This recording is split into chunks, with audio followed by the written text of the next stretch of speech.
How we doing, everybody? Saturday night before the game, man. Got a great game tomorrow against the Giants, and I wanted to come out here and talk some Ravens football with you guys, man. Tonight, it's going to be a good one. We're bringing back our Hot Take Saturdays, all right? We started that a couple weeks ago. We haven't done it in a few weeks, so we're doing our Hot Take Saturday, man. We're going to come at you with 3 Baltimore Ravens hot takes for the game tomorrow. Now, they might be a little bit out there, but that's why they're called hot takes. So hopefully we'll get one of them right, and we'll see, man. Let me know in the comments what y'all's hot takes are. We're also going to talk about some trade rumors, all right? Some trade rumors are starting to heat up, especially with the Carolina Panthers, as we're only 15 days away from the NFL trade deadline, which is on November 1st.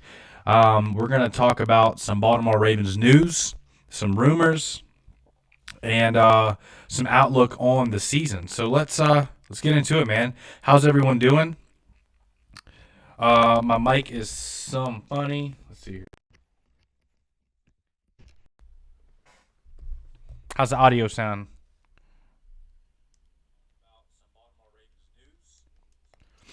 How's the audio sound, everyone? Let me know if that's any better.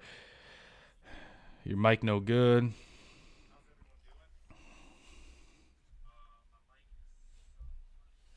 Does it sound any better now?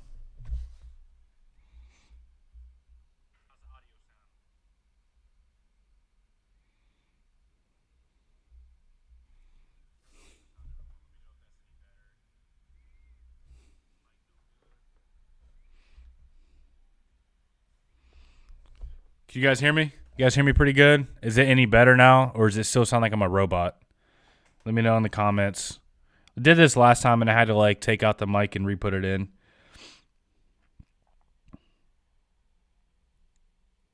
All right, sweet. Hey, so check it out, man. Tonight we got some Ravens hot takes. All right, bringing back the Hot Take Saturday, and we're gonna have some trade rumors with the Ravens, with the Panthers. We got some news, some roster activations, man. So it's going to be a good night. Just wanted to come out with you guys and talk some Ravens football. Appreciate everyone being in the chat so far. Abdi, what's up, man? Abdi is awesome. He never misses a live stream except for the last one. He missed that one.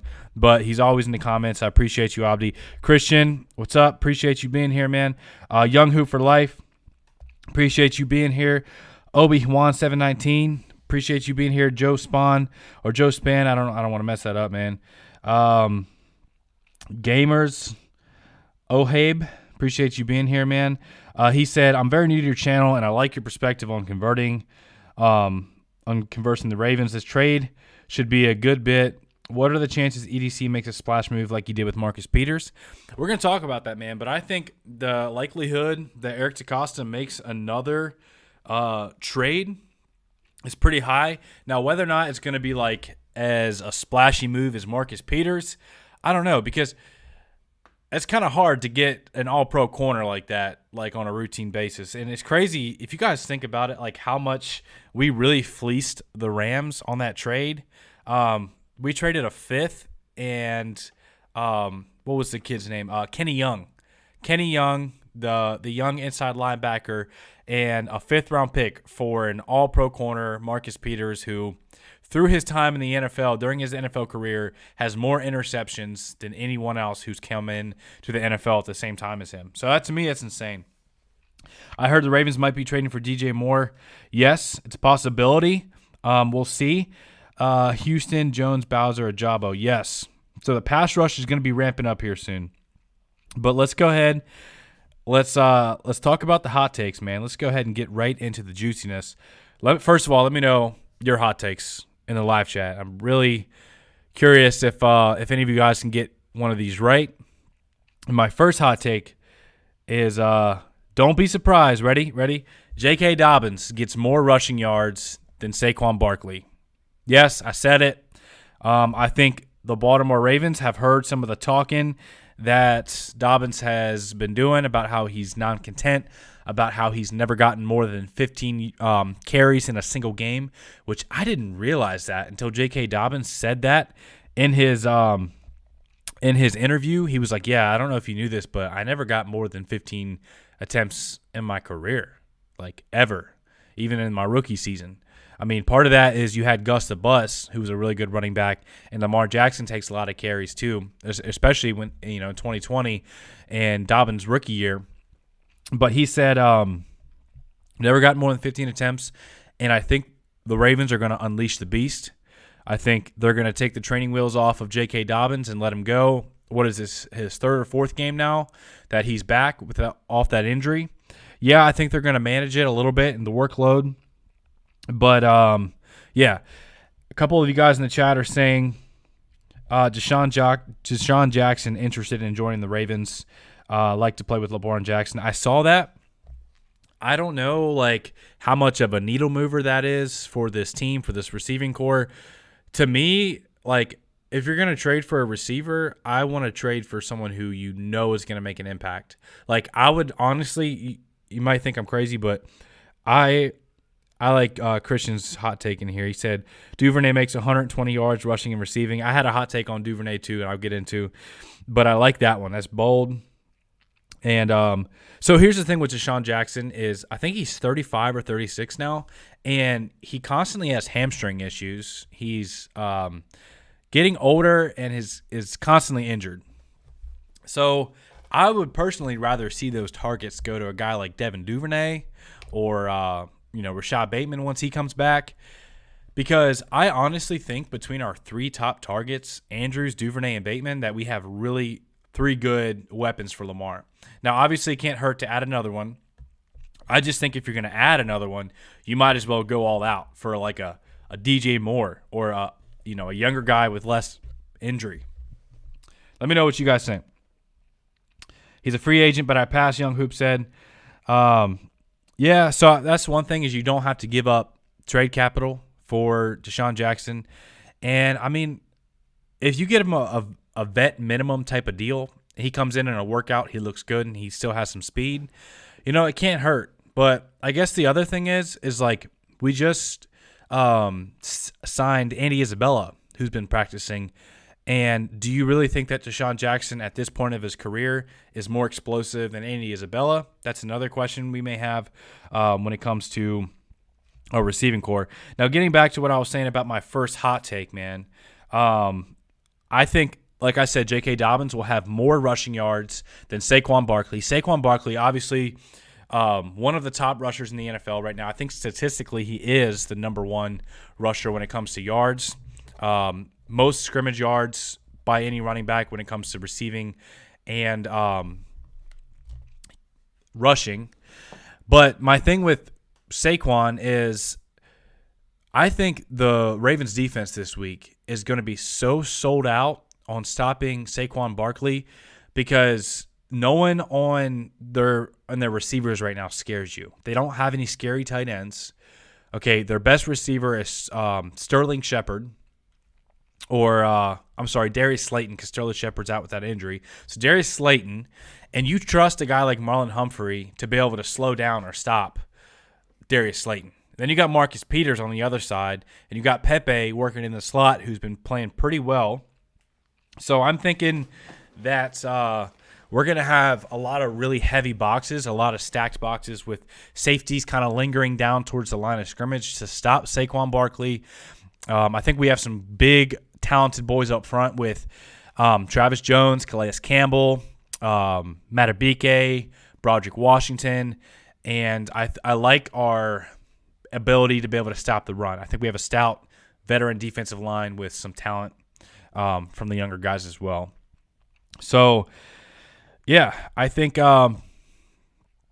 there's a good chance that J.K. Dobbins comes out with more rushing yards than Saquon Barkley, partly because I think we're stacking the box against Saquon, and you can't quite do that against the Ravens because they at least have Mark Andrews and Devin Duvernay who can threaten down the field that I believe that are actually more of a matchup issue than Darius Slayton is, in my opinion. Maybe I'm a homer there. Let me know what y'all think.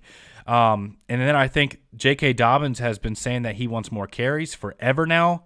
It hasn't turned into like a big episode or drama or anything. I just think it's time to let J.K. Dobbins go. And I think this could be the week where he breaks one, man. I think this could be the week where he busts one. He's had a couple big 15-yard, 10, 12-yard carries. But I think this could be the week that J.K. Dobbins pops a 50-yarder or just a big explosive run down the field. I think it's just waiting to happen.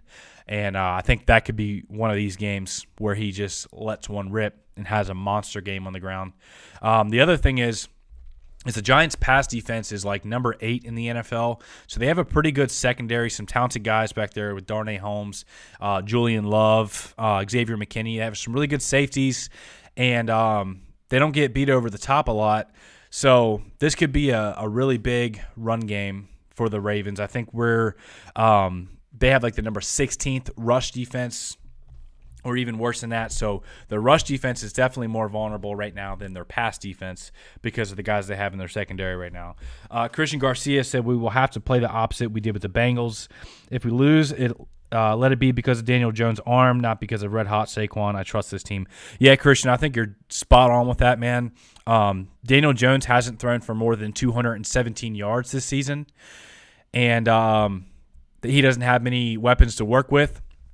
So if the Giants are going to beat you because Daniel Jones is becoming Danny Dimes and putting dimes downfield to unknown receivers, guys like David Sills, they just elevated a guy from their practice squad, then so be it, man. But I really do trust our corners to be able to go one-on-one on the outside and bring our safeties down to help out in the run game, maybe even do some 3 linebacker sets where you're getting some Malik Harrison out there with some Patrick Queen and Josh Bynes, running a little bit more of a different scheme there. Let me know what y'all think about that. Brock said DJ Moore would be Super Bowl expectations type of move. He would be a game changer for us, but EDC and the Ravens show they don't value wide receiver like that. Yeah, so I don't know, Brock. I agree with you that adding DJ Moore would definitely put you in the tier and the caliber for a Super Bowl run. If we're not there already, I think DJ Moore could definitely help out with that because Rashad Bateman, you've seen, is already able to beat single coverage. He draws attention when he's out wide. He beat guys like Xavier Howard on the Dolphins, went over 100 receiving yards against him, and Rashad Bateman's the real deal. We just need him back healthy. Devin Duvernay now has emerged as a good slot receiver, even a solid number 2 receiver, just a big playmaker who I think the Ravens should extend, by the way. And then Mark Andrews. So if you add DJ Moore into that equation, now you're putting the defense in a true bind because then you have a guy who has gone over 1,000 receiving yards, a true X outside receiver, opposite Rashad Bateman, Devin Duvernay, and Andrews. That's going to shift coverage. So then it really puts the defense in a bind, and you're going to see a lot of light boxes for the run game for J.K. Dobbins and Lamar. So that could be something truly dangerous to add DJ Moore. Now, we'll get into some more trade stuff a little bit later. We're going to keep going with the hot takes. Let me know what your hot takes are. I saw someone saying Mark Andrews breaking the receiving record. I saw Devin Duvernay over 120 yards.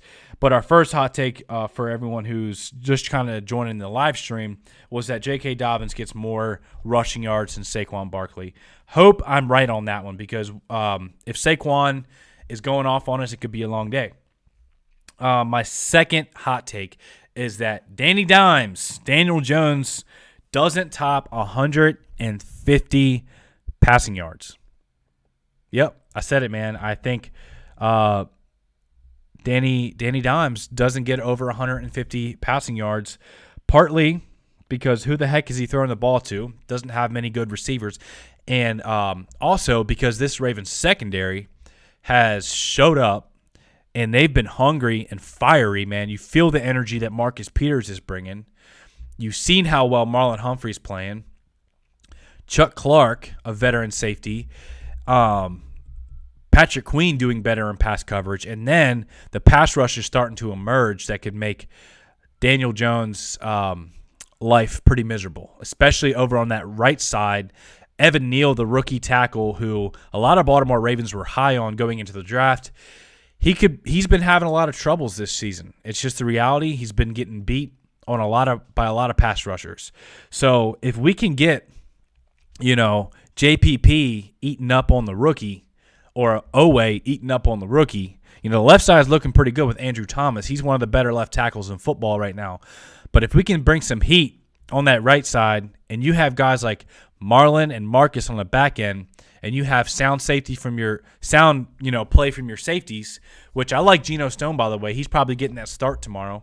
The Ravens have been talking about Geno. Every time Geno's touched the field, whether it's in preseason or in limited action as a backup, he's made plays, and he was a really good safety out of Iowa. 7th-round pick a couple years ago, bounced around some different rosters. So he's not, a young, naive player. Just hasn't been on the field a lot as a starter. So Gamer said, will Isaiah likely potentially break out this game? Man, it's coming one of these games. The talent's there. It's undeniable how talented Isaiah Likely is. It's just once he puts it together and gets on the same page as Lamar Jackson, man, one of these games is coming where you're going to see Isaiah Likely have a 80-yard game, a touchdown, and we're going to be like, yep, we knew this. We knew he was good. We've just been waiting for it. I think a lot of it is Isaiah Likely's been used on a lot of shorter routes, and I would like to see him stretch the field a little bit more, work the seam routes. And I think Mark Andrews has been so good at working the seams and working downfield that it might kind of take the role away from Isaiah Likely a little bit. But I think it wouldn't hurt to give Mark some time off and catch his breath, or even run 2 tight end seam routes. That could be a good idea.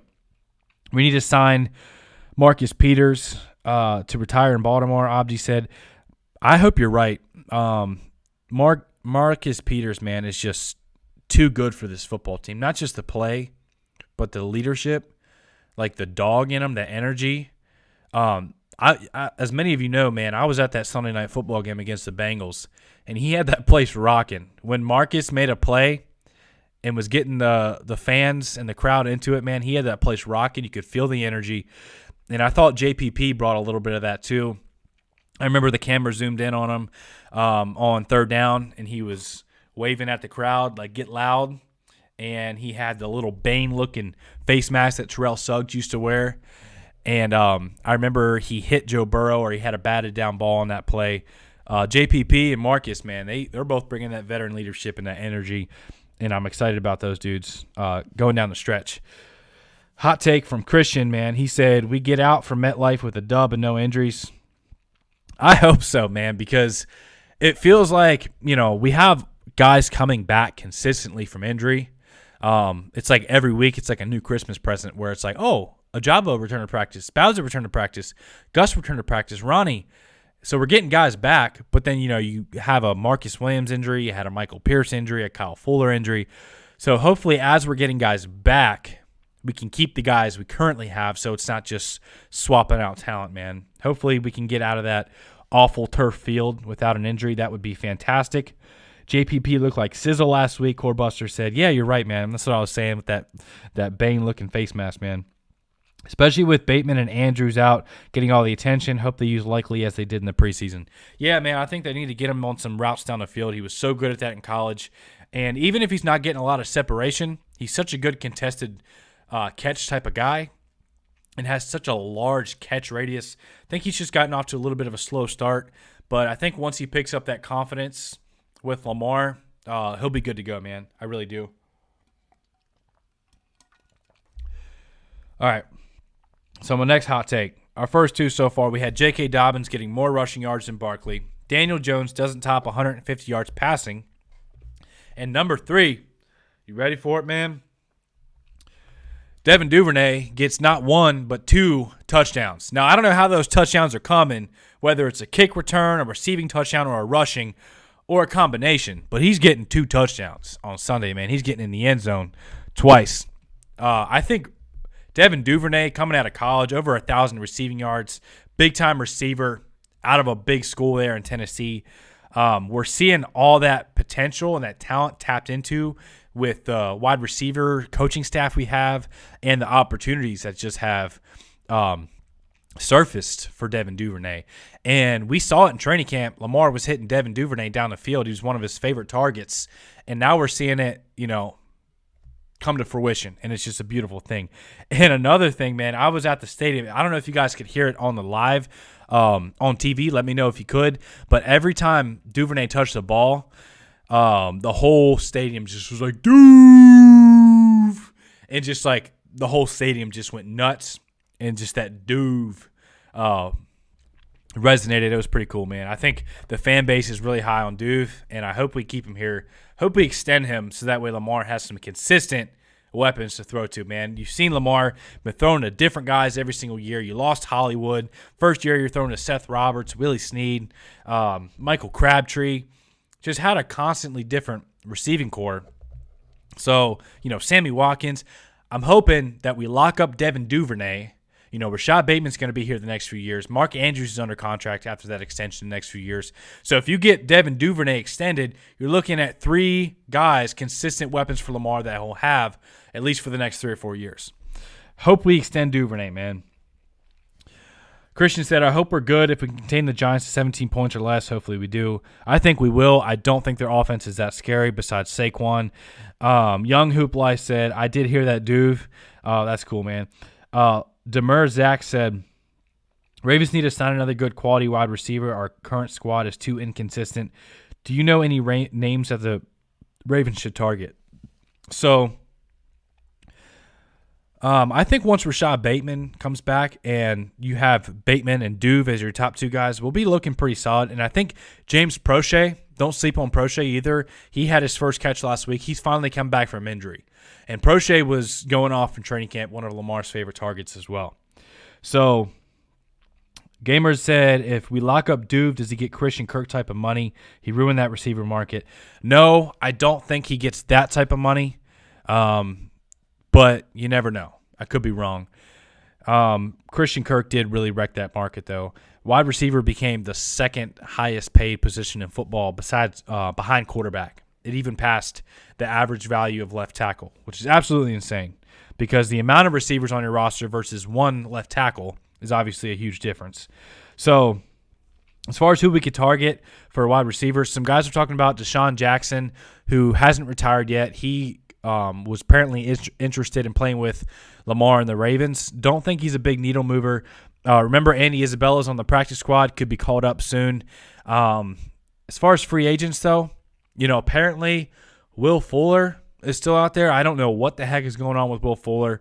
Maybe it's an off-the-field thing. Maybe that's why no one signed him. Or maybe he's just not right physically or mentally right now. I don't know, man. But he's still out there. And then, of course, when it comes to trade rumors, we have apparently the Ravens have reached out to the Panthers regarding DJ Moore. I saw a rumor that they offered like a second round pick and Ben Cleveland and someone else and like a 3rd round pick or something. And I don't know if it's true or accurate or not, but I think the Panthers really want a 1st round pick for DJ Moore. And if this is the year you want to go all out for Lamar, I say send it, man. Send a 1st round pick for DJ Moore and see what Lamar could do with some elite weapons. You've seen all these quarterbacks, man, all these quarterbacks going out and getting their teams get elite receivers for them. The Bills went out and traded for Stephon Diggs, one of the best receivers in football. What's another example? Patrick Mahomes having Tyreek Hill, one of the best receivers in football. The Eagles going out and trading for A.J. Brown. And you've seen how well that's helped out Jalen Hurts. It just shifts coverage. It opens stuff up for other players. And having a legit receiver that's just an elite alpha type of dog, man, it changes your team. I do think Rashad Bateman can be that. I do think he can be an elite alpha number 1 receiver. What we've seen from him has been really good before the injury. Hopefully we can get him back and we can see what he can unlock. But having 2 of those guys and then Mark Andrews in the middle would just be a ridiculous team to try to defend. I say go all out. Send a 1st rounder, man. Send it.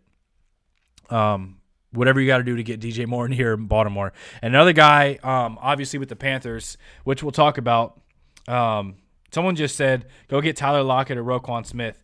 I think Roquan Smith would be huge for this defense. I think Roquan – so you see on all 3 levels of your defense, right? You got your secondary.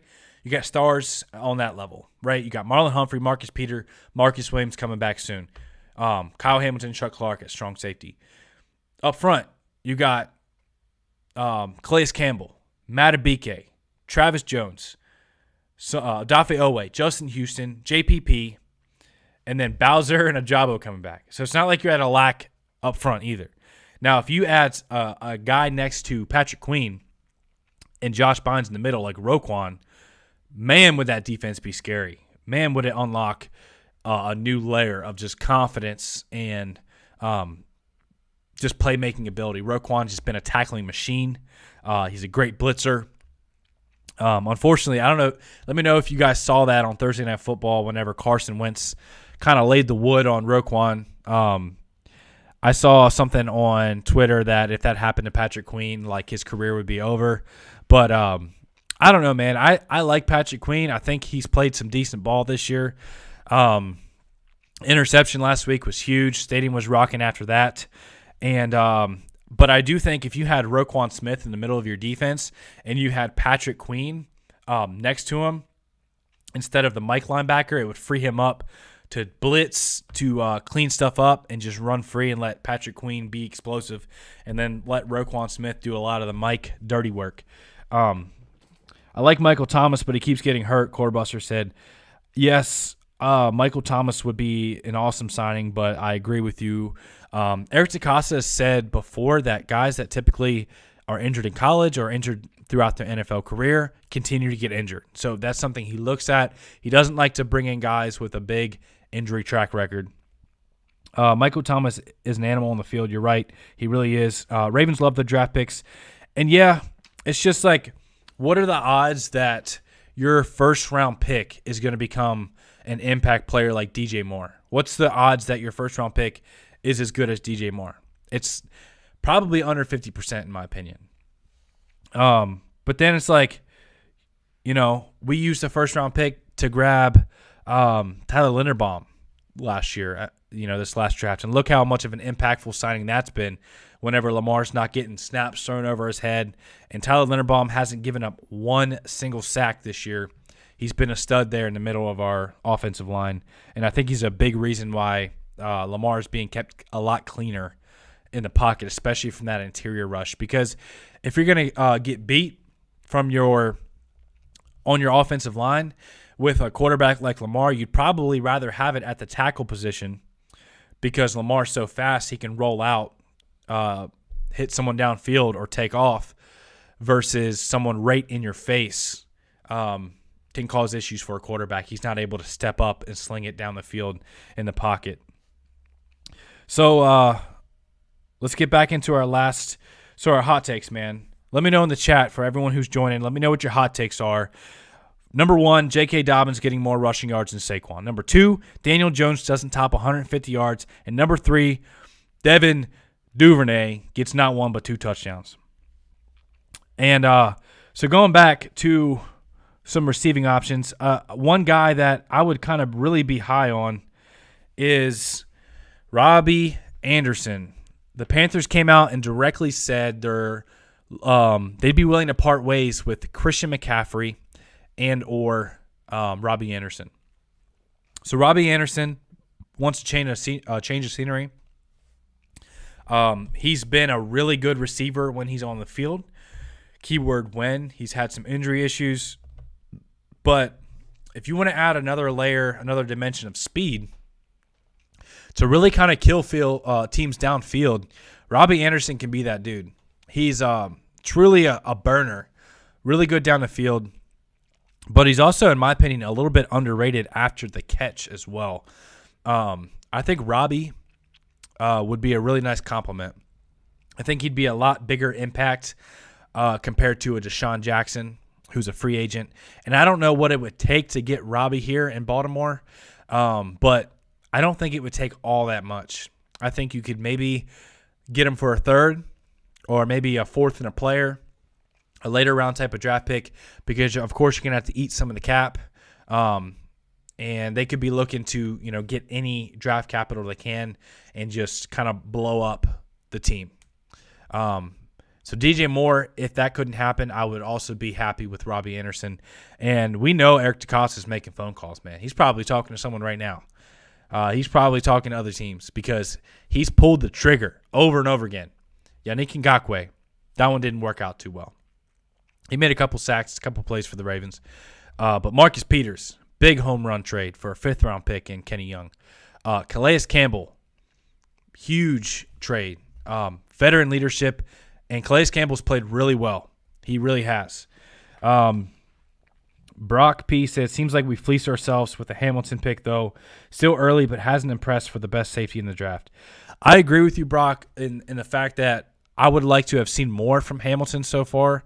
The biggest play that comes to mind so far in the season, which was a huge play, was that punch-out that he had where he came up and wrapped, I think it was Nelson Aguilar or maybe it was Devontae Parker. Came up behind and knocked the ball out. And then Marcus Peters recovered that fumble. So that was a huge play from Kyle Hamilton. It's just that I don't know if he feels comfortable quite mentally in the game, if he's comfortable with the route combinations and what they're asking him to do at the NFL level. But I think you'll see that Kyle Hamilton, whether it's in year 2 or 3, will make a big jump and a big difference for this defense. And I think he is the future here at strong safety. I think next year could be the year that they move on from Chuck Clark.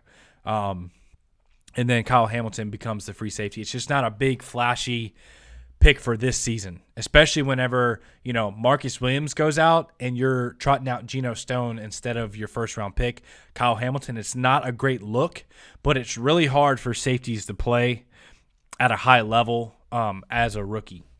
So, I'm not stressing too much about Kyle Hamilton, but we'll see. Demur Zach said, I believe Lamar will have a bounce-back game and score 5 touchdowns. I hope you're right, brother, because Lamar, last couple of games, hasn't been the sharpest. Seeing those missed throws in the stadium, that killed me, man, because you could just feel the energy on Sunday Night Football. The crowd was waiting to erupt with every play that Lamar was making. And whenever he overthrew Devin Duvernay and then overthrew Tylan Wallace, it was like a backbreaker, man. Just kind of killed a lot of the energy and, the momentum we had there in the stadium. But those are throws that Lamar can make.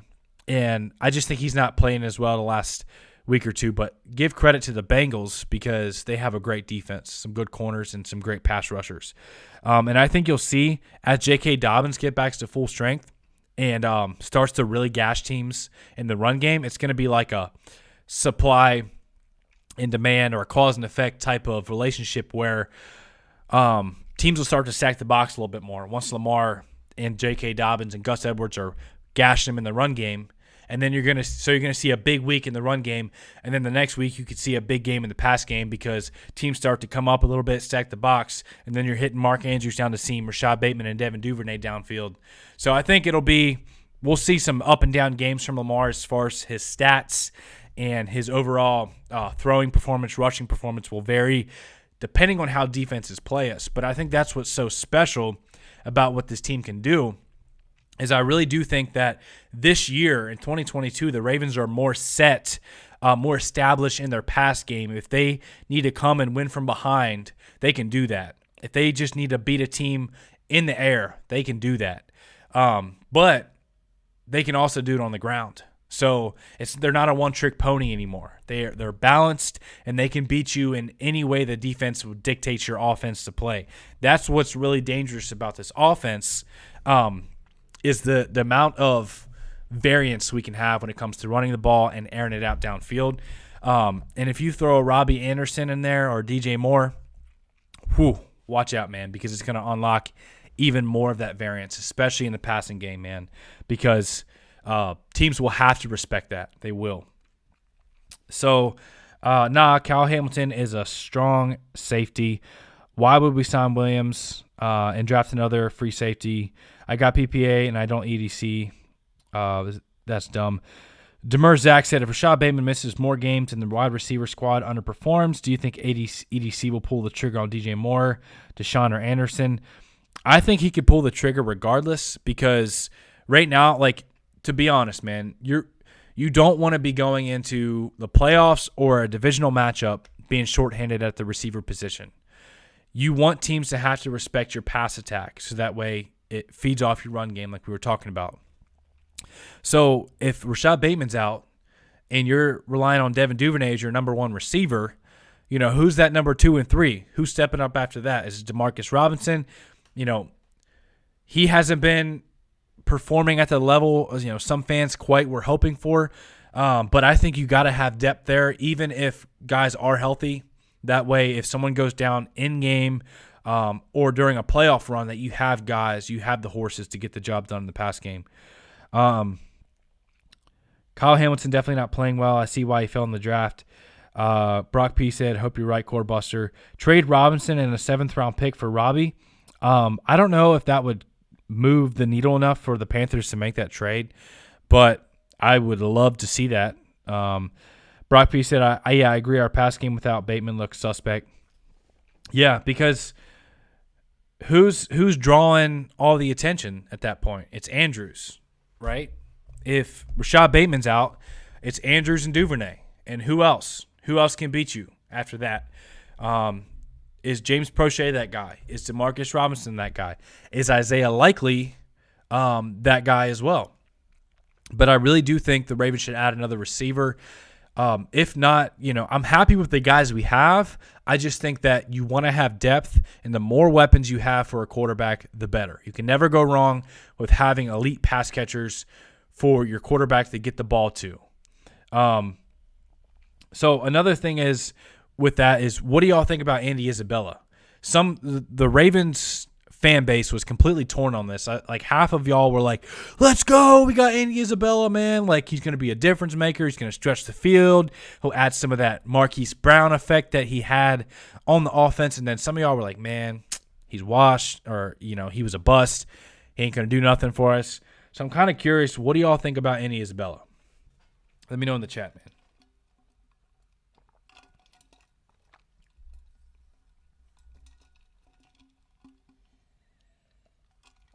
Appreciate everyone being in the chat, man. We got 75 people in the live stream, man. I think that's a new record for us, man.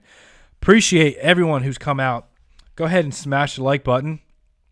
Helps push out the video to more people. And I appreciate y'all being here, man. Hit the like button if you're enjoying the live stream so far. I love talking Ravens ball with you guys. I could sit here and talk Ravens ball with you all day. So, Brad K said, we had 2 wide open receivers that Lamar didn't hit. That's not the wide receiver's fault. That's a good point, and that's something we were talking about. And the one that comes to mind when I was watching the game in the stadium was the Demarcus Robinson throw. He was wide open. Lamar Jackson, I don't know if he got too excited, mechanics fell apart or what, but he overthrew him, and it was an interception. And then it was he missed Tylan Wallace, who was open, and Devin Duvernay was open on a deep route as well. So that's 3 throws I can think of off the bat that were like big time.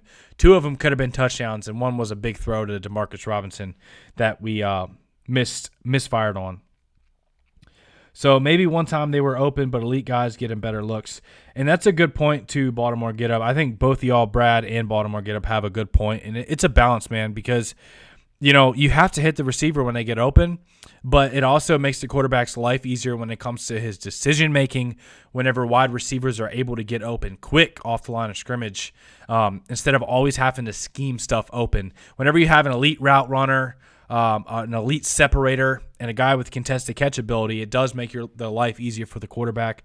I agree with that. Reminds me of my dude. A lot of the guys have been watching on here. We've been talking about the flag football team that I'm coaching right now.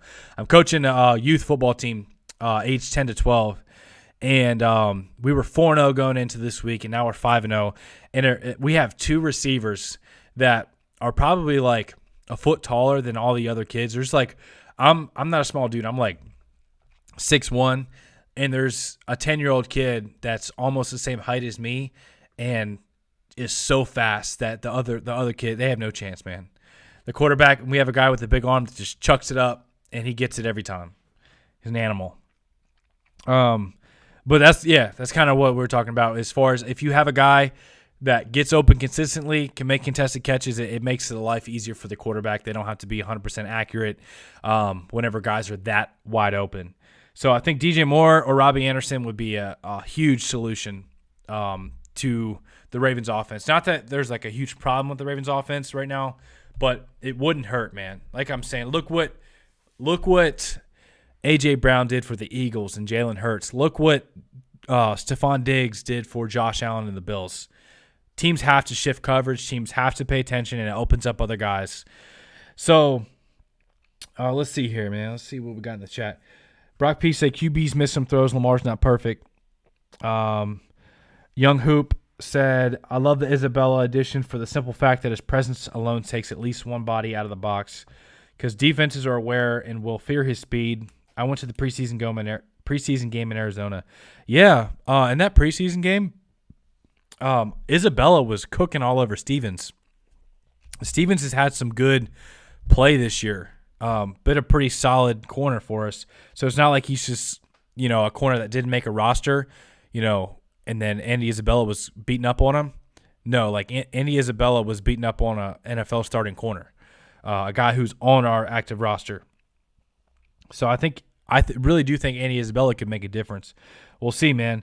I would welcome more, but at what cost? I don't want to give up too much for him. And that's the tough part, man, because you want to build through the draft, but it's also like this could be the year. Like, what if DJ Moore, what if that really does pay off in a Super Bowl ring?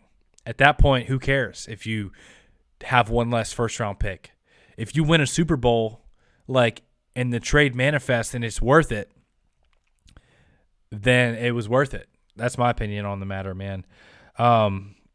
So Demur said, honestly, I haven't watched Isabella much. Give him an opportunity to perform. Hopefully Greg Roman give Prochet and Wallace more opportunities tomorrow. Yeah, and part of it, part of it is Lamar targeting them, and then part of it is Greg Roman. So there's a balance there as well. Very few first-round picks can walk on the field and perform at a high level as a rookie. By the second half of the season, Hamilton will be fine. Don't put too much pressure on him. I think that's a good point. We got to be patient with rookies, man. We can't be too quick. I mean, we have high expectations because we had the 14th overall pick, and we don't usually draft that high, and we didn't expect Hamilton to be there because he was considered the top safety prospect. So there were such high expectations, but he's a rookie. That's the reality. You have to learn the NFL speed of the game, and I think he will. I think he'll be just fine. He's a really smart guy, and he has the physical tools. He has the length, the range, the speed. I think he'll be just fine. He just needs some time to develop. That's all it is, man. Ashanti Mende, hopefully I didn't butcher your name, said Isabella would keep 8 out of the box when he gets on the field. Baltimore Get Up says, I think we need just one more wide receiver. We're one of the top offenses already. Nobody scares me to the point. We can't win after playing Buffalo. We can win this year. Let's get it. I agree with you, Baltimore Get Up, man. Who scares you in the AFC right now? Because I think we can beat Buffalo. We were up, 20-3? We can beat Buffalo. You saw, I literally said going into that game, in our preview, I was like, if you can slow down Stephon Diggs with Marlon Humphrey, which we did, we kept their pass game in check. They're a very one-dimensional offense. They're not the greatest rushing team, besides with Josh Allen scrambles. I think Buffalo's a very beatable team. Kansas City, I think that loss of Tyreek Hill was huge. You saw the Colts beat them. The Colts beat Kansas City this year. Why can't the Ravens beat them? The Ravens beat Kansas City last year with Tyreek Hill in Baltimore. So Kansas City's beatable. Buffalo's beatable. No one else in the AFC scares me besides Buffalo and Kansas City. Not that they scare me. It's just they're the top teams right now. Trying to think of some underrated teams maybe. I think, the Bengals, they're not looking too hot this year. I think the offensive line was a huge disappointment, but they have a lot of potential. Don't forget they were in the Super Bowl last year. And whenever you have 3 elite receivers and a good tight end and a good running back and a good quarterback, you're a good football team. They just need to put it together and figure out what's going on with that offense and give Joe Burrow more time because Jamar Chase, T. Higgins, and Tyler Boyd that's a deadly trio there. So I'm not, completely out on the Bengals being a good team or, possibly giving us troubles in the postseason because they're a really good football team as well. They have a good defense, and then, of course, Joe Burrow and those receivers. You got to respect them as well. Ashanti said, yeah, but he's not going to make all-rookie team. And then Bills and Chiefs, yeah, they're the best teams in the AFC right now, but we don't need to play all four but we need to play all 4 quarters. We should be 5-0 right now. Bengals, Chargers, a healthy Dolphins. That's a good point. And then Abdi said, Jerry Jeudy. I'll get back to that in a second. But I agree with you, Christian, about playing all 4 quarters because you see dominance in a quarter or 2 where we're, up on the Dolphins 35-14. I'm sitting here thinking, man, Lamar Jackson won't even have to play in the end of the game. I'm going to sit back here and chill. I'm going to check my fantasy score. And then all of a sudden, we just completely crap the bed and let the Dolphins come back on us. Huge bust in the secondary and let them score so quickly. Heartbreaking loss. That's one loss you shouldn't have. And then the Bills, you're up 20-3 at home. You should not lose up 20-3 at home. I don't care what happens, what circumstances. That's inexcusable, man. We should not be losing at home when you're up 20-3 against an AFC rival. So you're right. We should be 5-0. This team could be very dangerous, really scary if we put it together and we play all 4 quarters. Like you said, Christian, that's a good point. And then as far as Ashanti said, Bengals, Chargers, a healthy Dolphins. So, yes, like I said, I respect the Bengals. The Chargers, I don't know what the heck is going on with the Chargers, but they have Khalil Mack, Joey Bosa, J.C. Jackson, Derwin James, like so many studs on defense, and then a really explosive offense with, Keenan Allen, Mike Williams, Eckler, and Herbert, but they're not winning games. What are they, 2-3? So if they can put it together, I agree that they could be scary. The talent's there, the roster's there, but what's going on with the coaching staff? What's going on with the decision making, and what's going on with the Chargers? They're a surprising kind of letdown team. Same thing with the Broncos. It's like the roster was there, in theory, before Russell Wilson has looked absolutely like dog crap. Whenever I was like, dude, Russell Wilson throwing to Jerry Jeudy and Cortland Sutton and Tim Patrick, and they got the 2 good backs there with Javonte Williams. I know he got hurt, and then Melvin Gordon, and they had a good defense last year, top 10 defense. So I thought the Broncos could have been good, but they're just not. They're not looking good. Maybe the offensive coordinator and Russell still need to get on the same page. But Denver was a team all the pundits took. Yeah, I agree. And Abdi, to answer your question about Jerry Jeudy, Jerry Jeudy has had a lot of injuries, but what was he, a first-round pick 2 years ago, 3 years ago? But when he's been on the field, he's been one of the better route runners in football. Talk about getting separation and having the physical tools. Jerry Jeudy was like one of my biggest draft crushes that year whenever I was looking at prospects. Devontae Smith was a big one as well. But Jerry Jeudy, yeah, that would be something that would be nice to have. We'll see if Denver still considers themselves contenders, if they think they can turn it around, because I don't think they're going to want to part ways with a weapon like that if they still think they're hanging around. But if they lose another 2 games before the trade deadline, then I think you could really make a case and a phone call there for Jerry Jeudy. We'll have to see. Michael, so Christian said, but at the same time, it is good that these blows happen in the first weeks of the season and not in the playoffs. We need to learn from our past, and we can be unstoppable. That's a good point. And the other thing is that, like Lamar has said, is that we don't want to peak too early. We want to keep getting better, hit our stride, and we're seeing pieces here, pieces there. Once all these pieces come together to fit in the puzzle for a postseason run, that could be where we make a true deep push into the playoffs and make a contention for a Super Bowl. 2019, from Michael Easley, he said 2019 we were 2-2 and then went on a win streak. Here we go again. The defense is ready. Lamar's Lamar. I hope you're right. I think, I don't think we're going to be quite as dominant as 2019 as far as how good of our run game was. Teams would stack the box and still couldn't stop it. We broke NFL rushing records, and the NFL just wasn't ready for that offense that year. But I do think we'll still have a really good offense and be able to win a lot of games. My preseason prediction was 13-4 for this team, and I still think that's very well within reach. We're sitting at 2 losses. Like we said earlier, we could very easily be 4-1 or 5-0 right now. Should not have lost to Buffalo or Miami. So wouldn't be surprised if we are able to rattle off a bunch of wins to get to a 13-4 or 12-5 type of record. I really want to see us have one of the top seeds in the AFC, because it's tough to go to Kansas City or Buffalo and win a playoff game. It just really is.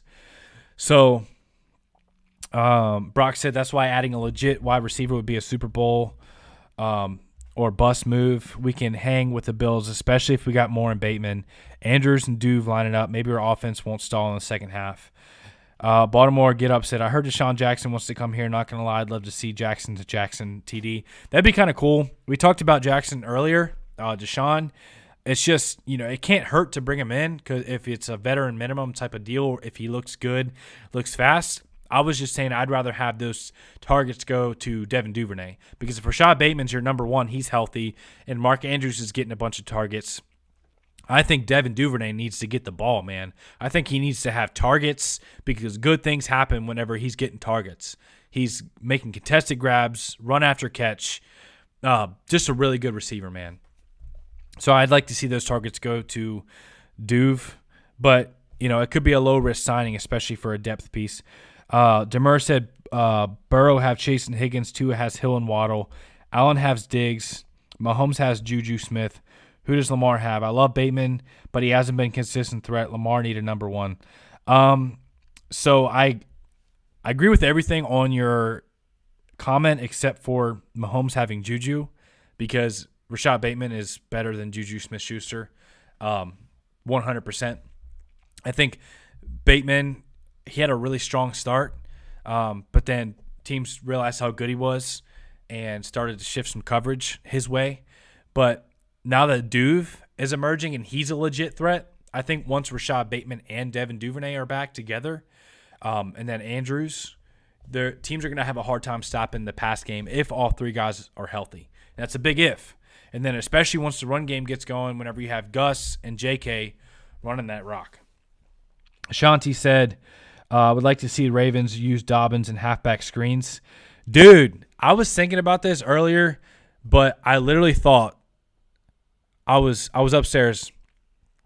I was in the shower. And you know how you have those shower thoughts, right? You're sitting there thinking about some Ravens football. Maybe that's TMI. But had a shower thought. I was like, we haven't thrown a single screen to J.K. Dobbins since he had that torn ACL, because that was whenever he tore it on a screen in the preseason. So I don't know if we're going to be throwing any screens to J.K. just for the simple PTSD factor in that, man. We'll see. We'll see if we throw any screens to him. But I did see in the first couple of games we were getting him some targets, and he was making some plays in the pass game. I do think he's a legit receiving threat. So I would love to see me some more JK in the pass game, and maybe even some tight end screens, because Andrews and Likely are both really good with the ball in their hands, and tight end screens can be really effective, especially when guys are bringing a blitz. Shout out to Wink Martindale, because I think Lamar Jackson's about to eat his lunch whenever he absolutely dices up Wink Martindale's blitz. Wink Martindale has been so frustrating sometimes as a Ravens fan, whenever as a Ravens fan, you know he's about to blitz, because that's what he is. That's in his DNA. He always said is that pressure bursts pipes. Whether or not we got a sack or quarterback hit, he believed that pressure bursts pipes. But a lot of times, sending pressure was bursting our freaking pipes, because we were letting, Darnell Mooney on 4th and long score a 50-yard touchdown against a backup corner, because you sent the house and put no safety help over top. Not to go on too much of a rant with Wink Martindale, but it was frustrating at times to watch as a Ravens fan, and I think he is what he is. He's going to send the pressure. He has over a 40% blitz rate already this season. He's not going to change that anytime soon, and I hope Lamar Jackson makes him pay. I hope we eat that blitz alive because Lamar Jackson's been statistically 100% factually speaking the best quarterback against the blitz in the entire NFL this season. Has 7 touchdowns, 1 interception against the blitz. I think 140 passer rating. Just been really good against the blitz. And part of it, the Ravens have had a plan against it, and part of it is Lamar's getting the ball out quicker and just performing really well under pressure, rolling out, hitting guys in stride. So I hope that we eat his blitz alive, man. I really do. Baltimore Get Up said, JK breaking those tough tackles, man. Now his body's ready for more snaps. Hopefully this is the game where we see it. We talked about it. For everyone who's new in the chat here, we talked about earlier our hot takes. We had J.K. Dobbins, I think, will rush for more yards than Saquon Barkley this year.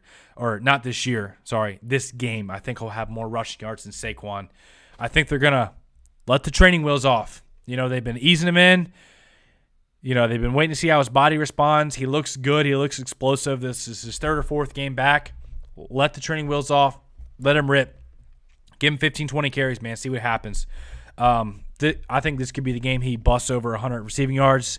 And like we were saying earlier, one of these games where he busts a 50-yard, 40-yard, big explosive type of run, man. Let's see here. Ante Bazemore said, Duve has some Debo Samuel playmaking ability. He does. I was thinking he was mini Debo, man. I really did. What do you have? Over 70 total yards Sunday Night Football. And he was drawing all the attention from the top corners, whether it was Eli Apple or Chidobe Awuzie. So it's not like he was doing it against scrubs. Bengals have a good defense, and he put up that type of production. Duve's the real deal. We need to get him more involved, more targets for Duve. Definitely do think he has some Debo in him as far as that, like the body style, the speed, the tackle breaking ability, the route running. I think he's got some Debo in him. Savage Raven said, do you think JK is fully healed because they stopped using him as the game goes on? And when are we using Andy Isabella? Hope I spelled his name right. So Andy Isabella, we'll see. He's still in the practice squad. So it's not going to be this week because they already made their practice squad elevations, which were Ardarius Washington and Jeremiah Tauchu. So Jeremiah Tauchu was a guy who we reported on a couple weeks ago, but had some high-level play. I think he was a second-round pick, 5 sacks for the Bears a couple seasons ago. Maybe it was last season. But Jeremiah, bringing him up. And then Ardarius Washington was the guy that I was talking about before the season started as possibly our starting nickel corner. Every time he's played in preseason, dude has balled out. Dude has balled out in practice and training camp. He just hasn't stayed healthy. So now that Ardarius is back and getting called up from the practice squad, I wouldn't be surprised if he goes out there and balls. I'll be looking for him possibly at some free safety because, Marcus Williams is out now. We're going to see a lot of Geno, but I also think we could see some Ardarius, and we could see some Ardarius Washington in the nickel and the slot as well. So we're not going to see Isabella this week. Duve has the best hands in the NFL, better than Jackson. Which Jackson are you talking about?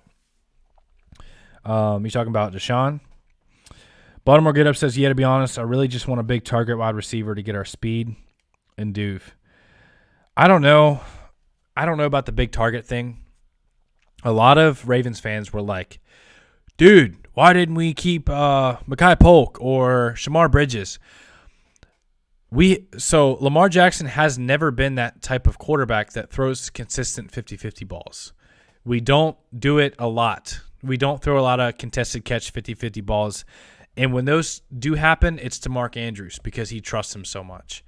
When we had Boykin, we never used him in that capacity. When we had Crabtree, who was a big body type receiver, we never used him in that capacity.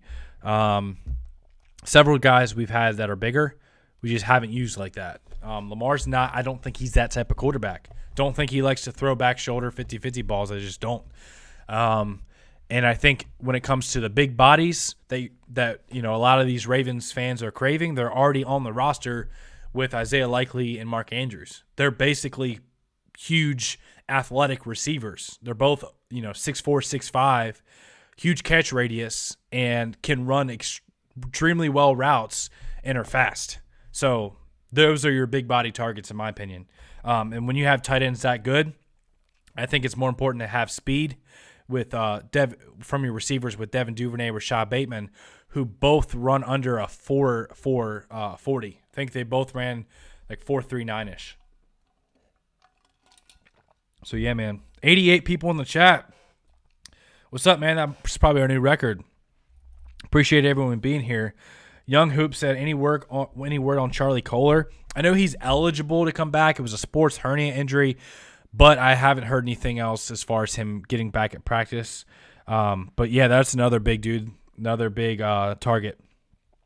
Likely will have a big game soon. Mandrews gets too much attention. They will have a linebacker unlikely. Yeah, Isaiah Likely on a linebacker is unfair. He's too good. He's too fast. He's too shifty. I think we just need to exploit it. For real, man. I think Isaiah Likely, he's waiting for one of those games like we talked about earlier. He's going to bust one, man. He's going to have one of these 80 yards and touchdown type of games, man. We're going to see a lot of tight end screens versus Wink this week. Hopefully, Likely breaks one. I hope you're right. As part of the cover zero answer. That's a good point. Hope Greg Roman puts that in the game plan for sure. Every quarterback and players are paying close attention to the Lamar contract situation. He will get paid, and I hope he gets $300 million fully guaranteed. He will reset the market, and players will follow. Yeah, I don't know, man, what to say about this whole contract situation. I don't care what we pay him. I don't care how much is guaranteed. Lamar's too special for this organization. He's too valuable. We need a run play, he gets it. We need a pass play, he gets it. He's just too good. What is he, 40-13 as a starter here in Baltimore? Do whatever it takes to keep Lamar here. Abdi said, hey, I don't understand all the hate Lamar Jackson gets. He just wins games and he helps the community.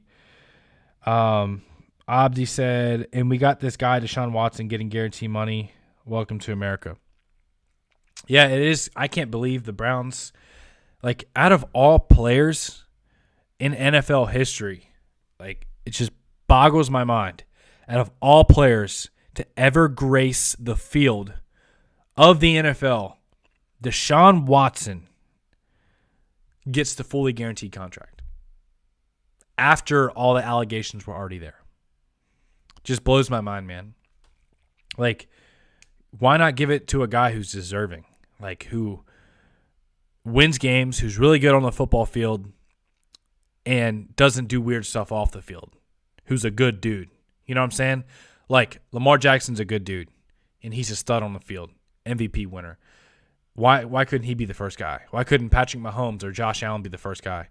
Guys that are good dudes who don't do shady stuff off the field. That's my opinion. Isabella, low risk, high reward. From Lex Get It. Yeah, Isabella, I don't know why he's not being activated. Maybe he's still not comfortable with the playbook. He's only been here for a week or two.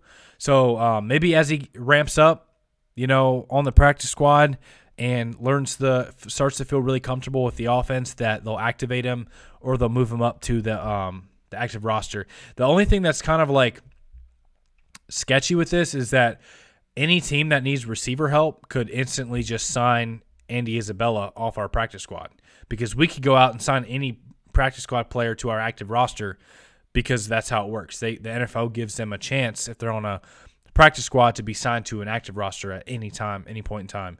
So anyone at any point in time could have a receiver injury or also like Andy Isabella and just come snag him off our practice squad. So we'll see. Hopefully he gets some action soon. Leonard Boston said, I think we should trade for DJ Moore, clear number one wide receiver. We talked about that earlier, Leonard, but I agree with you. I would love to see DJ Moore here in Baltimore. Bring him back to Maryland. Man, I know I've said it, man, but that would just be something special. Rashad Bateman, DJ Moore, Devin Duvernay, Mark Andrews as your 4 pass catchers. I don't know what defenses would do. I really don't. And then you have J.K. and Gus running the rock, and then you have a good defense, like with the secondary back there and us starting to put it together. I think that truly is a Super Bowl roster. I think that's a Super Bowl trade if you go and grab a guy like DJ Moore. I think Robbie Anderson, like we talked about, could be a big addition as well. A really good deep threat down the field, underrated as a after-the-catch guy as well. Lamar did have a pretty big wide receiver in Dez. Are you talking about Bryant? Remember when we had Anton Wesley as well? He was on our practice squad, and I think the Cardinals signed him, and the Cardinals have him on their active roster now. Not to change the subject, but did you guys see the Alabama-Tennessee game today? Awesome finish. I saw some stuff on Twitter from that, man. But, dude, did Tennessee pull out the win? Did they pull out the win? Let me know in the chat if Tennessee pulled out the win, because I know it was like Tennessee was like number 6 in the country, and Bama was number 2 or something like that. So let me know if who got the win there.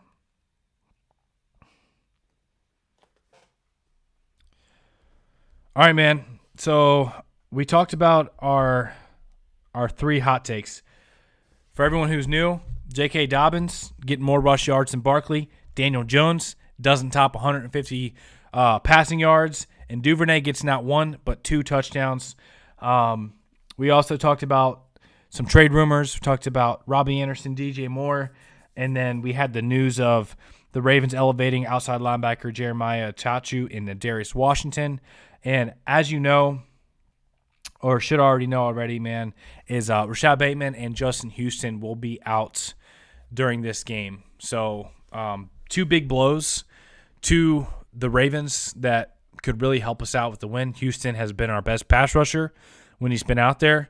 And Bateman is our number 1 receiver. So our best pass rusher and best receiver out definitely hurts. But you saw we were able to beat a pretty talented Bengals team last week without them. So hopefully we do the same thing against the Giants, man. So King Tone said Tennessee won 52-49 with 2 seconds on the clock. Wow, what a game. Right down on the wire. I like Tennessee. Shout out to Duvernay because he came from Tennessee as well. Do you think the Baltimore Ravens going to make a move before the trade deadline? I do, 100%. Eric DeCosta is constantly looking for ways to improve the roster. It may not be a big guy, sexy name that we're looking for. Like maybe it's not a DJ Moore or Robbie Anderson. Maybe it's a completely different receiver that we didn't even know that was on the trade market. Or maybe it's a little bit of a more of a depth move because he's constantly looking for good deals, good value. He got Marcus Peters for a 5th. He got Calais Campbell for a 6th. He got Yannick Ngakoue, who was one of the better pass rushers in the NFL at the time, for a 3rd. So I don't think he really wants to part ways with anything more than a 2nd-round pick at most. He's really believes in building through the draft when it comes to building a sustainable, successful roster, which I'm glad that we constantly have young talent on rookie deals, but sometimes you got to go out and make your shot, man. Take your shot. If you think this is the year, if you think this is the year we can go win a ring, pull the trigger on a DJ Moore or something, man, or a Roquan Smith, a difference-making player that can help you get over the hump and win a Super Bowl. Because the reality is you're going to have to get through Buffalo and or Kansas City, and you need firepower. You need star power against teams like that because they have plenty of star firepower themselves. You know, Kansas City has Chris Jones, one of the better interior defensive linemen. They have Patrick Mahomes, Travis Kelce, lots of stars on that team. Then, you know, of course, the Buffalo Bills have Tre'Davious White, Josh Allen, Von Miller, Stephon Diggs, Gabe Davis. Lots of really good players. Now, what's going to scare me is apparently, you know, the Panthers on a report today are willing to part ways with Christian McCaffrey. They're in conversations with other teams. If the Panthers trade Christian McCaffrey to either the Bills or the Kansas City Chiefs, I'm gonna be disappointed, man, to say the least, because we talked about the Bills being kind of one-dimensional with, being a pass-heavy team, not being able to run the rock really well. Well, Christian McCaffrey could certainly help out with that, and then that's another weapon to deal with in the pass game out of the backfield. And then if Kansas City had C-Mac, man, that would be ridiculous. So hopefully they stay off of one of those two teams as far as C-Mac. But, yeah. King Tone said, yeah, Duve came from Texas. Abdi said, come on, family, hit the like button. Appreciate you, Abdi. Lex said, we need to give up a first for DJ Moore. Ravens need to pull the trigger because he's already proven, and first-round picks are unproven. That's it. That's what we've been talking about. Such a good point is what are the hit percentages of a first-round pick? Like, not many guys come out and have DJ Moore type of impact. Every once in a while you'll hit a home run from a first-round pick, and they're like a generational talent. But, DJ Moore is a proven wide receiver that would make your better roster, your roster better right now, improve your pass game right now, improve your run game right now, because you'd have less stacked boxes. And he's proven. So why not? Why not pull the trigger? The only thing you got to worry about is cap space at that point. But it feels like if the Rams are able – we always come back to this. If the Rams are able to, bring in Bobby Wagner and Jalen Ramsey and OBJ last season and all these star-studded dudes, Aaron Donald, and just constantly stay under the cap, like, is the cap even real, man? I know it is, but there's ways to restructure deals and make it work if you really wanted to. I would love DJ Moore, Robbie Anderson, and yes, sir, C-Mac off the Bills and the Chiefs. Yeah, get out of here with that, man. C-Mac, no. Go somewhere else, brother. Jonathan, he going to get credit for my correction? Did you say that earlier about C-Mac going to the Bills or the Chiefs? Because I'll give you credit for it if you said it, man. I didn't see it in the chat, though. But, yeah, that means we're thinking alike if that's what you said, because that would be dangerous. I don't want to see that happen. Those are the two teams we have to get past. And if they trade for one of those dudes, I certainly hope we're making a trade to make our roster better, at the same time. If we get DJ Moore, then we would lose Duvernay and Matabike in a year and a half to free agency.